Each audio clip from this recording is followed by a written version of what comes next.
Hi everyone, నేను సుధాకర్ సార్ని, general studies faculty.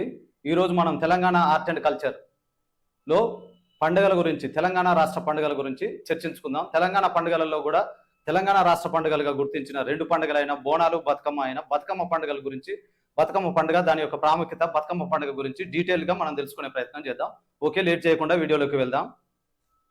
Bathukamma పండుగకు ఆ పేరు ఎలా వచ్చింది? బతుకమ్మ పండుగని ఏమని పిలుస్తారు అంటే, బతుకమ్మ పండుగ అనేది పూల పండుగ. బతుకమ్మ పండుగ అనేది ప్రకృతిని ఆరాధించే పండుగ. అంటే బతుకమ్మ పండుగ అనంటే మన సొసైటీలోనూ మన స్టేట్లోనే కాకుండా ఎక్కడికి వెళ్ళినా కానీ పూలతోని దేవుణ్ణి కానీ దేవతను కానీ ఆరాధిస్తారు. కానీ మన దగ్గర ఉన్న ప్రత్యేకత ఏంటంటే, పూలతోని దేవుణ్ణి దేవతల్ని ఆరాధించడమే కాకుండా పూలనే ఒక దేవుని లాగా, పూలనే ఒక దేవత లాగా ఆరాధించే సంస్కృతి గల గొప్ప సంస్కృతి గల రాష్ట్రం మన తెలంగాణ రాష్ట్రం. అలా పూలను ఆరాధించే పండుగ అంటే ప్రకృతి సిద్ధంగా లభించిన పూలతోని ఆ పూలనే ఒక దేవతగా పూజించే పండుగ మన బతుకమ్మ పండుగ. బతుకమ్మ పండుగని పూల పండుగ, floral festival, celebration of floral festival and colours. పేరు చూద్దాం. పూల పండుగ, పూల పండుగ అంటే ఫ్లోరల్ ఫెస్టివల్, ఫ్లోరల్ ఫెస్టివల్. ప్రకృతిని ఆరాధించే పండుగ, ప్రకృతి ఆరాధన, ప్రకృతిని ఆరాధించే పండుగ, ఆరాధించే పండుగ. అసలు బతుకమ్మ అంటే అర్థం ఏంటి? బతుకమ్మ అంటే దీవించు అంటే బ్లెస్సింగ్స్. బతుకమ్మ అంటే అర్థం ఏంటంటే బ్లెస్సింగ్స్, దీవించు అనే అర్థంలో వాడతారు. చల్లగా ఉండమ్మా, నూరెళ్ళు బతుకమ్మ అనే అర్థంలో వాడతారు. అసలు బతుకు అని అంటే లైఫ్. అమ్మ అంటే గాడెసెస్, అంటే బతుకమ్మ అంటే గాడెసెస్ ఆఫ్ లైఫ్. ఆమె ఎవరో కాదు, గౌరీమాత. అంటే బతుకమ్మ అని అంటే గౌరీమాతకు సంబంధించింది. బతుకమ్మ అని అంటే చల్లగా ఉండు, దీవించు అనే అర్థంలో వాడతారు. దీవించు, బ్లెస్సింగ్స్. బతుకు అంటే లైఫ్. అమ్మ అంటే గాడెసెస్, దేవి.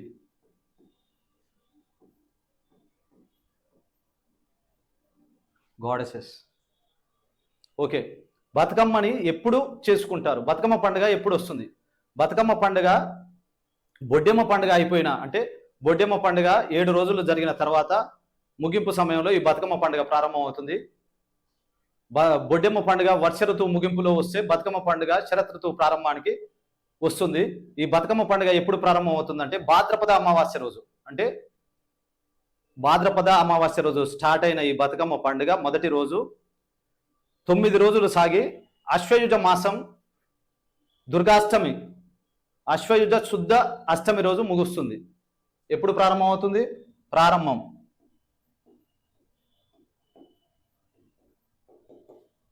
ప్రారంభం భాద్రపద అమావాస్య, భాద్రపద అమావాస్య,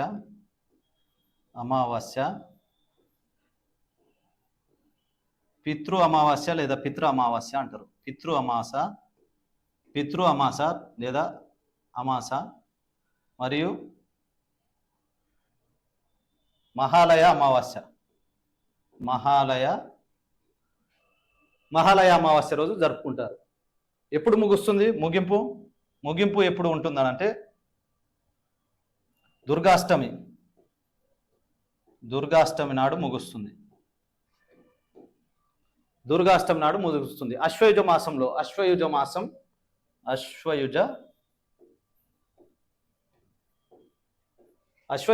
దుర్గాష్టమిలో ముగుస్తుంది. స్టార్టింగ్ అంటే మొదటి రోజు అయిన మహాలయ అమావాస్య రోజు భాద్రపద మాసంలో ఉంటాము.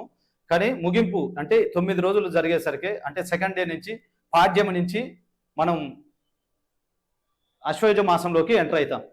ఆ అశ్వయుజ మాసంలో 8 రోజులు జరుపుకొని అశ్వయుజ శుద్ధ అష్టమి రోజు బతుకమ్మ పండుగ ముగింపు జరుగుతుంది. ఓకే, బతుకమ్మ పండుగని రాష్ట్ర ప్రభుత్వం రాష్ట్ర పండుగగా డిక్లేర్ చేసింది. ఎప్పుడు డిక్లేర్ చేసింది? అసలు బతుకమ్మ పండుగను అంటే ఒక రాష్ట్ర పండుగ డిక్లేర్ చేయడానికి గల ప్రాముఖ్యత ఏమిటి, కారణాలు ఏంటో మనం చూద్దాం. ఓకే, బతుకమ్మ పండుగను ఎప్పుడు రాష్ట్ర ప్రభుత్వం అధికారికంగా రాష్ట్ర పండుగగా గుర్తించిందంటే మీ అందరికీ తెలుసు, జూన్ 2వ తారీఖు 2014 తెలంగాణ రాష్ట్ర అవతరణ దినోత్సవం. ఈ అవతరణ దినోత్సవం జరిగిన 2 వారాల లోపు అంటే జూన్ 16, 2014 నాడు తెలంగాణ రాష్ట్ర ప్రభుత్వం బతుకమ్మ మరియు బోనాలు అనే 2 పండుగల్ని కూడా రాష్ట్ర పండుగలుగా గుర్తించింది. ఈ 2 పండుగలు అంటే బతుకమ్మ కానీ బోనాలు కానీ ఈ 2 రాష్ట్ర పండుగలను గుర్తించడం వెనుక ఉన్న ప్రాధాన్యత ఏమిటి? అసలు ఒక రాష్ట్ర ప్రభుత్వం రాష్ట్ర పండుగలుగా గుర్తిస్తే ఎందుకు గుర్తిస్తుంది అని అంటే, రాష్ట్ర పండుగ గుర్తించాలంటే ఆ రాష్ట్రం ఆ పండుగల ప్రభావం, దాని యొక్క ప్రాముఖ్యత రాష్ట్ర ప్రజల మీద ఏ విధంగా ఉంది అంటే, వాళ్ళ యొక్క సంస్కృతిలో, వాళ్ళ యొక్క సాంప్రదాయంలో, వాళ్ళ యొక్క ఆచారంలో, వాళ్ళ యొక్క వ్యవహారంలో, వాళ్ళ యొక్క నమ్మకాలలో, వాళ్ళ యొక్క విశ్వాసంలో కూడా ఈ పండుగ యొక్క వాతావరణం అంటే ఈ పండుగలో ఉన్న ప్రాధాన్యత మొత్తం ఆ రాష్ట్ర ప్రజల మీద, ఆ రాష్ట్ర మీద ప్రభావం చూపుతుంది. కాబట్టి అట్లాంటి అంత ప్రాముఖ్యమైన పండుగల్ని రాష్ట్ర పండుగగా తెలంగాణ ప్రభుత్వం డిక్లేర్ చేసింది. మళ్ళీ దీనిలో ఉన్న ఇంకొక ముఖ్యమైన విషయం ఏంటంటే, ఈ 2 పండుగలు అంటే 2 పండుగల్ని గుర్తించింది. ఒకటి బతుకమ్మ, రెండోది బోనాలు. ఈ 2 పండుగలు కూడా ఆదిపరాశక్తి అవతారాలైన అంటే 2 పండుగలు మహంకాళి, బోనాల పండుగ మహంకాళి కోసం, మరియు 2వ పండుగ గౌరీమాత. ఈ 2 ఆదిపరాశక్తి అవతారాలే కాబట్టి తెలంగాణ పండుగలో ప్రముఖ పాత్ర వహిస్తున్న అంటే ఆదిశక్తి ఆరాధన, శ్రీ ఆరాధన, శ్రీదేవత ఆరాధన ఎక్కువగా ఉంటుందనేది గ్రహించుకోండి. ఓకే, ఎప్పుడు గుర్తించింది అంటే 16 జూన్ 2014. ఏమేమి గుర్తించింది అంటే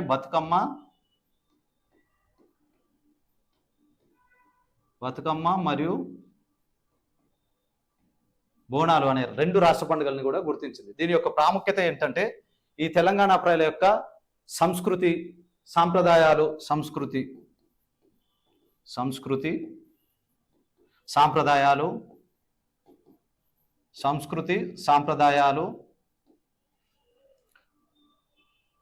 ఆచార వ్యవహారాలు,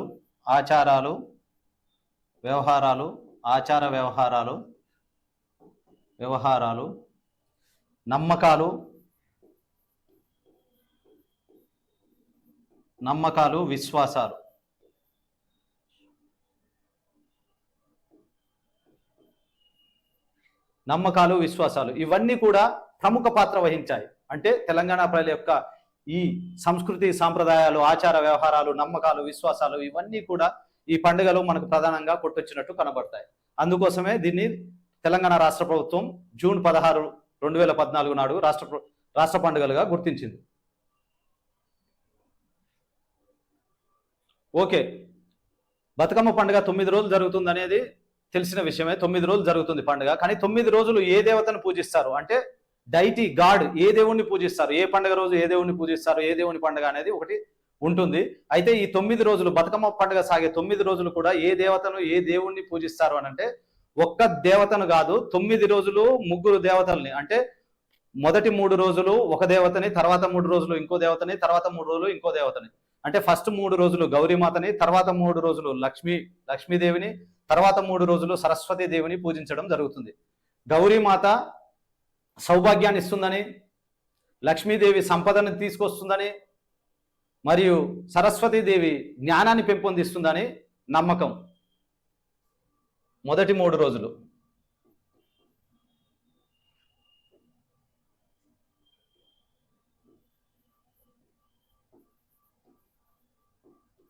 తర్వాత 3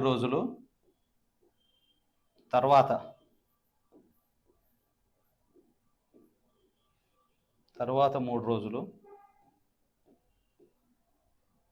తర్వాత 3 days, తర్వాత 3 రోజులు.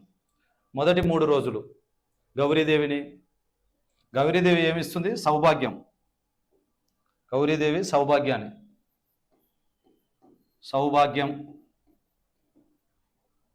లక్ష్మీదేవి ఏమిస్తుంది? సంపద.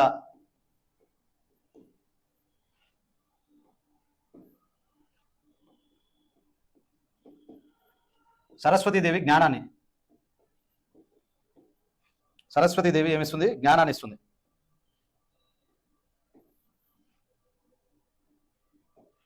ఈ 3 దేవతల యొక్క సమైక్య రూపమే అంటే సమైక్య ఆరాధన. ఈ 3 దేవతలు అంటే 9 రోజులు బతుకమ్మ పండుగ సాగే 9 రోజులు ముగ్గురు దేవతల్ని పూజించడం, అది కూడా సమైక్యంగా.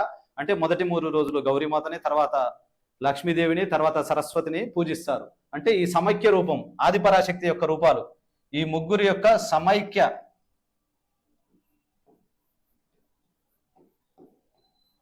సమైక్య ఆరాధన ఉంటుంది. ఈ ముగ్గురు దేవతల యొక్క సమైక్య ఆరాధన అన్నది ఉంటుంది. పాటలు మరియు పరిశోధనలు.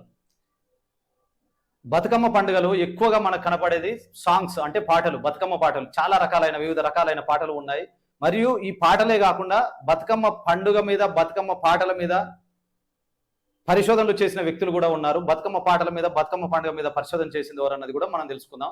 ఈ బతుకమ్మ పాటలు ఎలా అంటే తెలంగాణ పల్లెల్లో జానపదులు ఎక్కువగా ఉన్నారు. మన తెలంగాణ సంస్కృతి ఎక్కువగా జానపదానికి, కవిత్వానికి ఎక్కువగా పేరుగాంచిందని అందరికీ తెలిసిన విషయమే. ఈ తెలంగాణ సాంగ్స్, అంటే ఈ తెలంగాణ జానపదులు బతుకమ్మ పాటలు పాడుకున్నట్లో వాళ్ళ యొక్క సాంఘిక, సామాజిక, ఆర్థిక విషయాలను కూడా, అసలు సొసైటీలో ఏ విధంగా ఎట్లా జరుగుతుంది అనేది వాళ్ళ యొక్క పాటల రూపంలో వాళ్ళు వ్యక్తపరచడం జరిగింది. సాంగ్స్ కూడా ఏ విధంగా ఉంటాయనంటే ఉయ్యాలతో కానీ, లేదా చందమామతో కానీ, లేదా గౌరమ్మతో కానీ ఎండింగ్ అయ్యే పాటలు, అంటే అలా సాగుతూ ఉంటాయి. గౌరమ్మతో కానీ, చందమామతో కానీ అలా సాగుతూ ఉంటాయి పాటలు. ఏ విధంగా ఉంటాయి? గౌరమ్మ ఏమేమి కాయ, ఏమేమి పువ్వొప్పనే గౌరమ్మ, ఏమేమి కాయప్పనే గౌరమ్మ అనే సాంగ్ ఉంది. గౌరమ్మ, చందమామ, ఒక్కేసి పువ్వేసి చందమామ, ఒక్క పొద్దులాయే చందమామ అనే సాంగ్ ఉంది. గౌరమ్మ, చందమామ, ఉయ్యాల. ఈ ఉయ్యాల అనే సాంగ్ కలవారి కోడలు ఉయ్యాలో, కనక మహాలక్ష్మి ఉయ్యాల అనే సాంగ్ ఉంటుంది. ఆ సాంగ్లో అసలు ఒక మహిళ, అంటే ఒక స్త్రీ తన పుట్టింటికి వెళ్ళాలంటే సమాజంలో, అంటే ఇప్పుడు తెలంగాణ సమాజంలో ఉన్న పరిస్థితులను కళ్ళకట్టినట్టు ఈ పాటలో చూపెట్టడం జరిగింది. కనక మహాలక్ష్మి ఉయ్యాలో అన్న సాంగ్లో. ఎందుకనంటే తన అన్నయ్య వస్తాడు. అన్నయ్య వచ్చినాక ఆయన చెల్లెల్ని ఇంటికి తీసుకెళ్తానికి ఎంతమంది పర్మిషన్ తీసుకోవాలి, మామది, అత్తది, బావది, అక్కది, వాళ్ళ భర్తది, అలా ఏ విధంగా అన్నది ఈ ఆర్థిక అంశాలు, సామాజిక అంశాలు, సాంస్కృతిక అంశాలు, సొసైటీలో ఉన్న కట్టుబాట్లు, సంస్కృతి సాంప్రదాయాలను జానపదులు పాటల రూపంలో చాలా వ్యక్తపరచడం జరిగింది. ఇలాంటి పాటలు, డ్యాన్సులు, అంటే పాటలు డ్యాన్సులతోని బతుకమ్మ పండుగ మొత్తం ఫుల్ కలర్ఫుల్గా జరుగుతుంది. ఓకే, ఇప్పుడు తెలంగాణ పాటల మీద పరిశోధన చేసిన వ్యక్తుల గురించి తెలుసుకుందాం మనం. అంటే పరిశోధన చేసినది ఎవరు? తెలంగాణ. ఇది ఇంకొకటి ఏంటంటే, ఇది మర్చిపోకండి, ఇది ప్రీవియస్ ఇయర్ బిట్ కూడా, అంటే క్వశ్చన్ వచ్చింది ప్రీవియస్ ఇయర్ లో. చాలా కేర్ఫుల్ గా చూడండి. తెలంగాణ బతుకమ్మ తెలంగాణ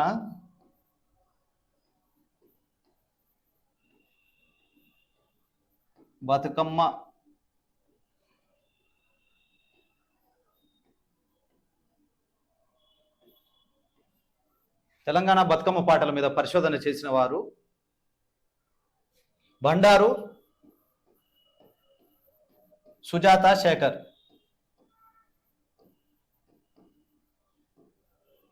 ఈ బండారు సుజాత శేఖర్ అన్న ఆమె తెలంగాణ పండుగల మీద, తెలంగాణ పాటల మీద ఆమె రీసెర్చ్ చేసింది. ఆమె రీసెర్చ్ చేసిన గ్రంథం పేరు కూడా అడగడానికి ఆస్కారం ఉంది. ఆమె రీసెర్చ్ చేసిన గ్రంథాన్ని ఒకసారి తెలుసుకుందాం. తెలంగాణ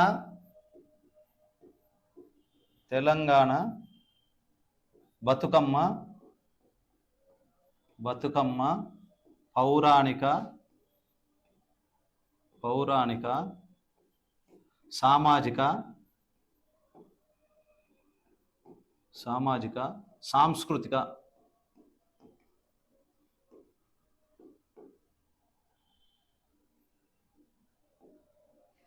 సాంస్కృతిక భాష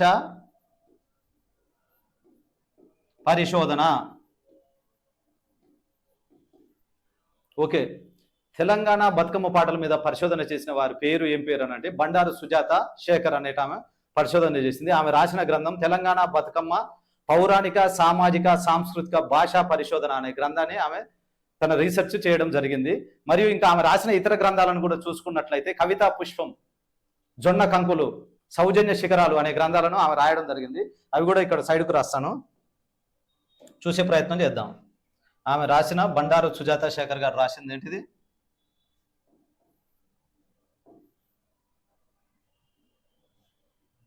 కవితా పుష్పం, కవితా పుష్పం, జొన్న కంకులు, జొన్న కంకులు, సౌజన్య శిఖరాలు, సౌజన్య శిఖరాలు.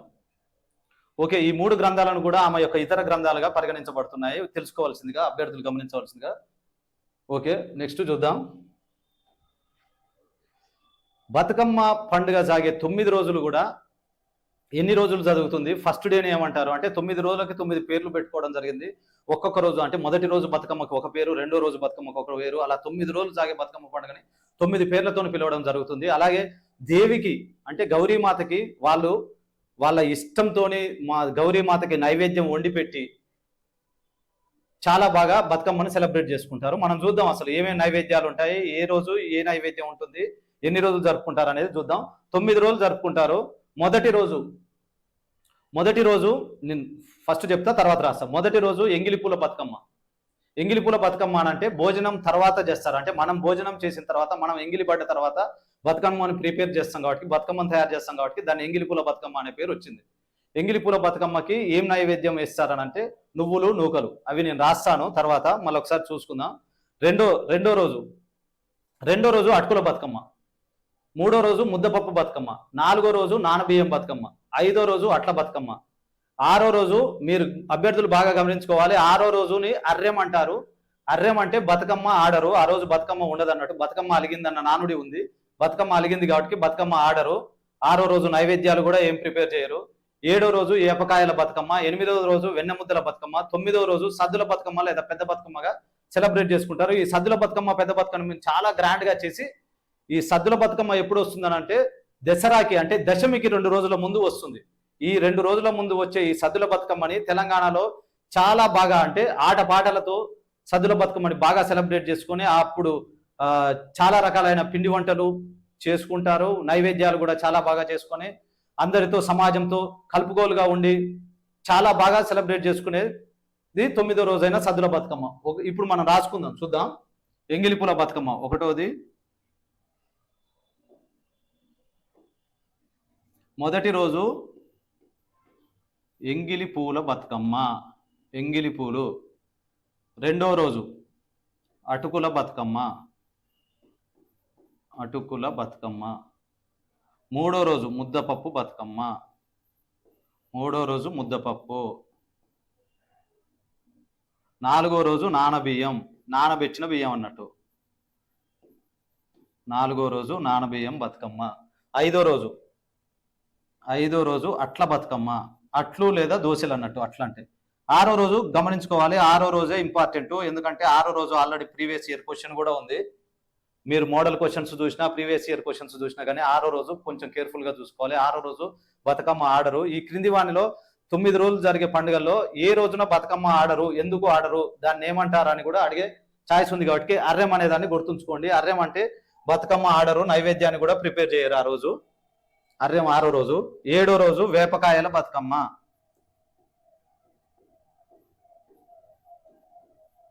వేపకాయల బతుకమ్మ ఏడో రోజు. 8వ రోజు వెన్న ముద్దల బతుకమ్మ, వెన్న ముద్దలు, వెన్న ముద్దల బతుకమ్మ. 9వ రోజు సద్దుల బతుకమ్మ, సద్దుల బతుకమ్మ లేదా పెద్ద బతుకమ్మ.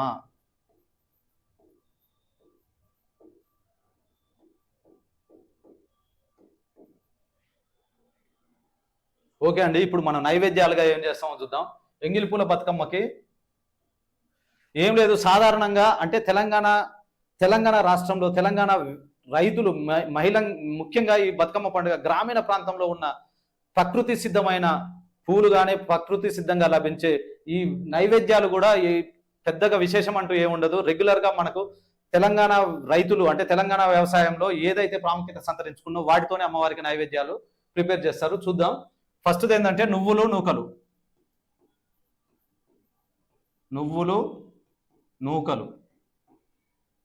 రెండో రోజు అటుకులు, పప్పు, బెల్లం. మూడో రోజు ముద్దపప్పు,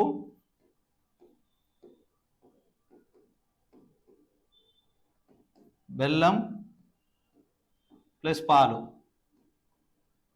నాలుగో రోజు నానబియ్యం, అంటే నానబెట్టిన బియ్యం, నానబియ్యం, బెల్లం ప్లస్ పాలు. ఐదో రోజు అట్లు, మామూలుగా అట్లు వేస్తామంటారుగా, అట్లు లేదా దోశ.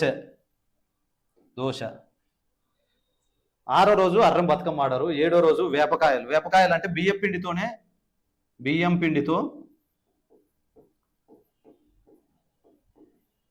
పిండితో వేపకాయల ఆకారంలో అమ్మవారి ఆకారంలో ఉండలు చేస్తారు. ఉండలు అమ్మవారి ఆకారంలో వేపకాయల మోడల్ అమ్మవారి ఆకారంలో బియ్యం పిండితోనే చేసే ఉండలు. వెన్న ముద్దలు. ఈ ఎనిమిదో రోజు వెన్న, నువ్వులు, బెల్లం. సద్దుల బతుకమ్మ లేదా పెద్ద బతుకమ్మ అంటే ఆ రోజు చేసే నైవేద్యంలో కూడా చాలా ప్రాముఖ్యత ఉంటుంది. ఎందుకంటే నువ్వుల అన్నం, కొబ్బరి అన్నం, పెరుగన్నం, చింతపండు పులిహోర, నిమ్మకాయ పులిహోర అనే 5 రకాల వెరైటీలతోని నైవేద్యం ప్రిపేర్ చేస్తారు. పెరుగన్నం, నువ్వుల అన్నం, కొబ్బెర అన్నం, పులిహోర 2 రకాలుగా చేస్తారు. ఒకటి చింతపండు పులిహోర,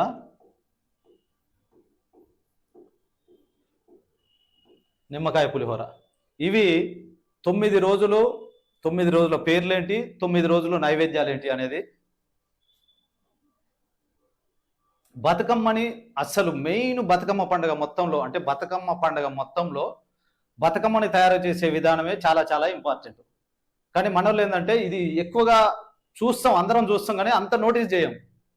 అసలు బతుకమ్మని తయారు చేసే విధానానికి ఒక ప్రాసెస్ ఉంటుంది. బతుకమ్మని తయారు చేసే పూలకు కూడా ఒక ప్రాసెస్ ఉంటుంది. ఒక లేయర్లలో, అంటే ఒక వరుస తర్వాత ఒక వరుస తర్వాత ఒక వరుస, అలా 7 వరుసలలో తయారు చేస్తారు బతుకమ్మని. 7 వరుసలలో పేరుస్తారు. 7 వరుసలలో కూడా ప్రతి ఒక్క వరుసలో ఒక్కొక్క రకమైన పూలతోనే బతుకమ్మని తయారు చేస్తారు.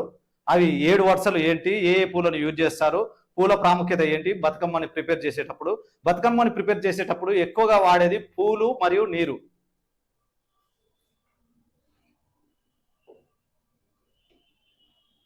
పూలు ఏమేమి అన్నాయి మనం తర్వాత రాస్తా నేను. పూలు ఏమేమి పూలు వాడతారని. ఫస్ట్ ఈ 7 వరుసలుగా 7 వరుసలు,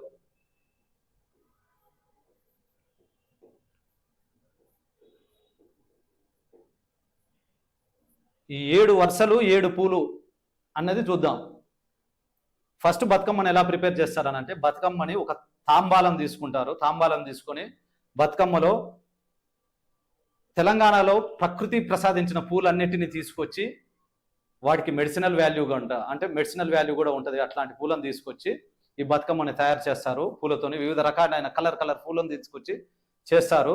ఈ 7 రకాల పూలను 7 వరుసలుగా మనం చూద్దాం. మొదటి వరుస ఒకటో వరుసలో తంగేడు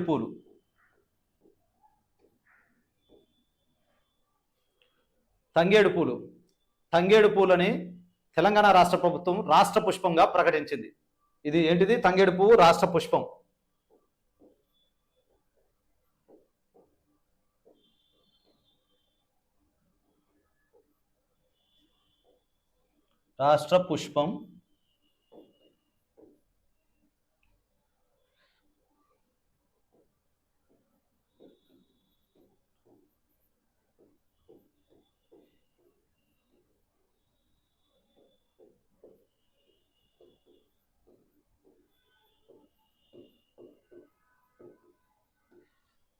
మొదటి వరుసలో ప్రిపేర్ చేసే తంగేడు పువ్వు ఎక్కువ ఎల్లో కలర్లో ఉంటుంది.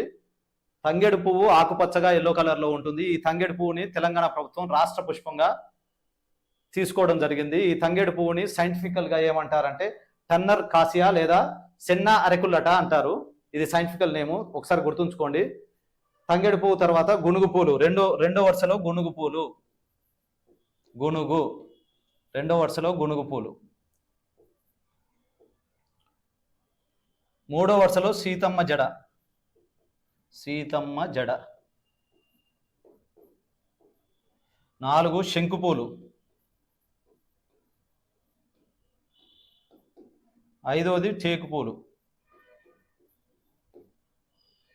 ఆరు గుమ్మడి పువ్వు, గుమ్మడి లేదా మందార పువ్వు, మందారం. ఏడోది తామర పువ్వు, తామర పువ్వు అంటే లోటస్. ఓకే, ఈ 7 రకాలుగా అంటే తంగేడు పువ్వు, గునుగు పువ్వు, సీతమ్మ జడ, శంకు పూలు, టేకు పూలు, గుమ్మడి పువ్వు లేదా మందార పువ్వు, తామర పువ్వు, ఇలా 7 రకాల పూలని 7 వరుసలుగా పేర్చి ఆ 7 వరుసల పేరుస్తానికి కూడా దానికంటూ ఒక స్ట్రక్చర్ ఉంది. స్ట్రక్చర్ ఏంటంటే ఒక మేరు పర్వతం లాగా, అంటే ఒక గోపురం ఆకారంలో, ఒక ట్రయాంగిల్ ఇది అవపడుతుంది కదా, గోపురం ఆకారంలో ఒక మేరు పర్వతం లాగా పేర్చి ఆ పైన అన్నిటికంటే పైన ఇంపార్టెంట్ ఏంటంటే ఈ పసుపుతో చేసిన గౌరీ తల్లిని, గౌరీమాతని, ఈ పసుపుతో చేసిన గౌరీమాతని ఇక్కడ టాప్ లో పసుపు గౌరీమాత, పసుపు గౌరమ్మ, పసుపు గౌరమ్మని ఆ పైన టాప్ లో పెడతారు. ఓకే, ఇంకొకటి ఏంటంటే ఇంకొక ఇంపార్టెంట్, గుమ్మడి పూలను అత్యంత శ్రేష్టమైనదిగా గౌరీదేవికి ఇష్టమైన పువ్వుగా వర్ణిస్తారు. ఎందుకనంటే ఈ గుమ్మడి పువ్వులో ఉండే కేసరాలు ఈ ఎల్లో కలర్లో ఉండి పసుపు గౌరీమాతకి ప్రతీకగా అంటే ప్రతిరూపంగా ఉంటాయి కాబట్టి వాటిని శ్రేష్టమైనదిగా చెప్తారు. కాబట్టి ఈ గుమ్మడి పువ్వులు శ్రేష్టమైనది, చాలా శ్రేష్టమైనది లేదా ఇష్టమైన పువ్వు, అమ్మవారికి ఇష్టమైన పువ్వు. ఇంకా ఇవే కాకుండా చాలా పూలని అంటే బంతి పూలు, చామంతి పూలు, గడ్డి పూలు, బీర పువ్వు, కట్ల పువ్వు, వాయు పువ్వు అని వివిధ రకాలైన పూలని వాడతారు. బంతి,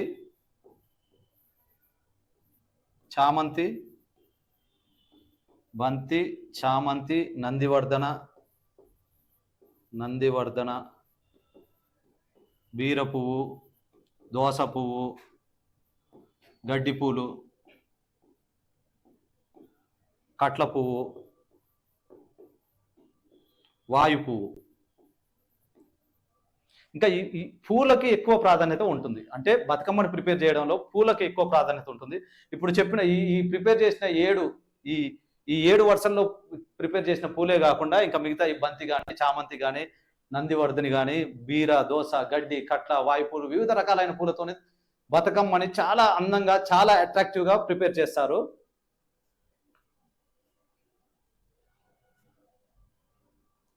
ఓకే, ఇప్పుడు ఇలా ప్రిపేర్ చేసిన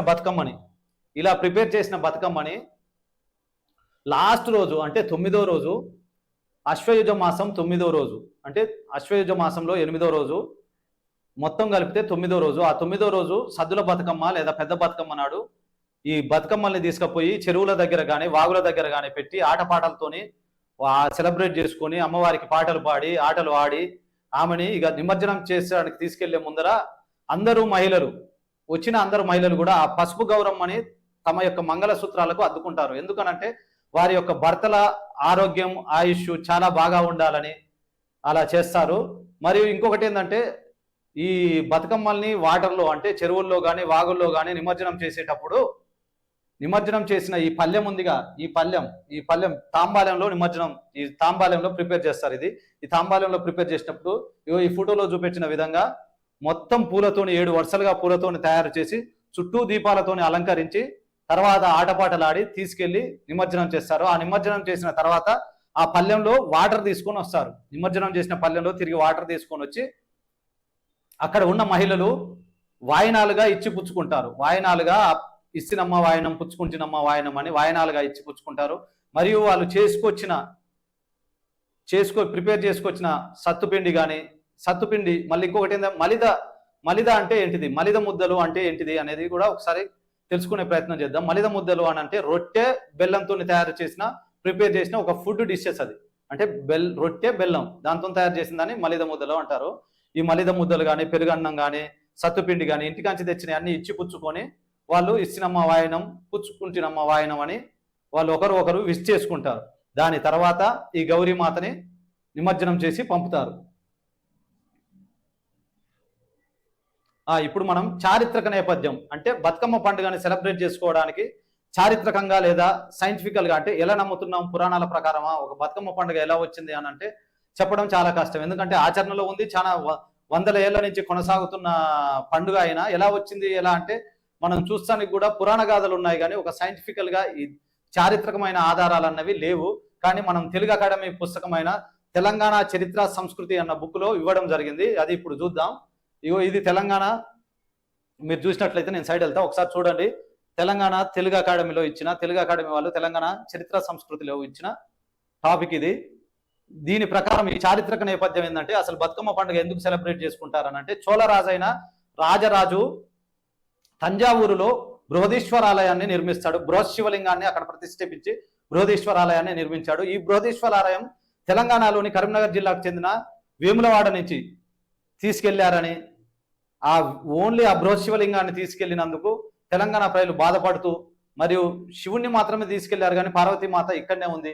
ఆ తల్లిని ఊరేగించి, ఆ గౌరీమాతని పార్వతీమాతని ఊరడించడంలో అంటే ఆమెను ఊకుంచడంలో చేసే ప్రయత్నంగా ఈ బతుకమ్మ పండుగగా అంటే ఆమెకి ఒక మేరు పర్వతం లాగా పేర్చి, పూలతోని మేరు పర్వతం లాగా పేర్చి ఒక పసుపు గౌరమ్మను తీసుకొని పైన నిలిపి ఆమెని ఆటపాటలతో సాగనంపి మళ్ళీ రావమ్మ, మీ భర్త దగ్గరికి ఇప్పుడు వెళ్ళి మళ్ళీ తిరిగి రావమ్మ బతుకమ్మ అని పంపడమే ఈ చారిత్రక నేపథ్యం తెలుగు అకాడమీలో ఇచ్చిన దీని సారాంశం ఇది. నెక్స్ట్, ఇదే కాకుండా మనం పురాణాల ప్రకారం అంటే పౌరాణిక కథలు, ఇప్పుడు బతుకమ్మ పండుగ ఎందుకు చేసుకుంటాం అంటే ఇదే కాకుండా ఇంకా 2-3 కథలు, బతుకమ్మ కథలు ఉన్నాయి. అవేంటో చూద్దాం. మొదటిది మహిషాసురుడు గౌరీదేవి. అంటే మహిషాసురుడు అనే రాక్షసుని పాడ్యమి రోజు గౌరీదేవి వధించడం జరిగింది, సంహరించడం జరిగింది. దాని తర్వాత ఆమె ఆ పాడ్యమి రోజు నిద్రలోకి వెళ్ళిపోయి తర్వాత దశమి రోజు లేస్తుంది. ఆ దశమి రోజు నిద్రలోకి వెళ్ళిన తర్వాత భక్తులు మొత్తం ఆమెని అమ్మ అని, ఆమెని లేవమ్మ అని పూజించడంతో ఆమె దశమి నాడు లేస్తుంది అనేది ఒక నానుడి. ఇది ఒకటి. రెండోది చూద్దాం.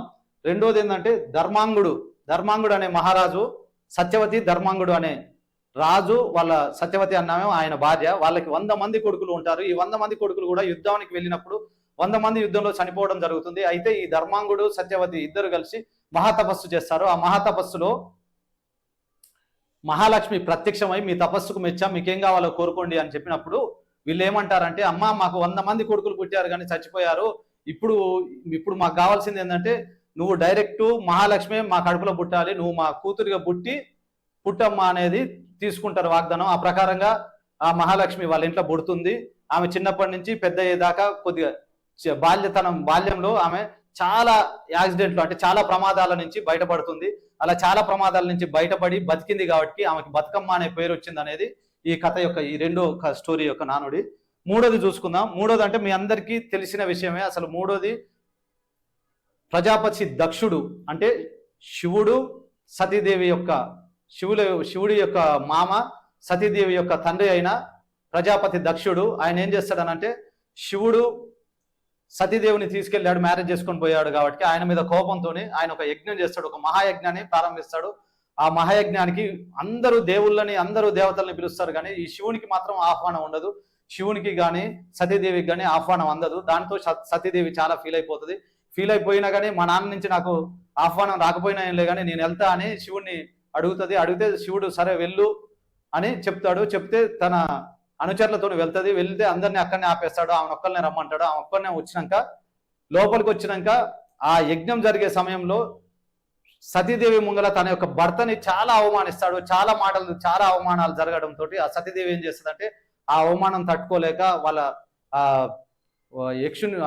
తండ్రి మీద, దక్షుని మీద కోప్పడి ఆ అగ్నిలో ఆహుతవుతుంది. అంటే ఆయన చేసే యజ్ఞంలోనే దూకి చనిపోతుంది.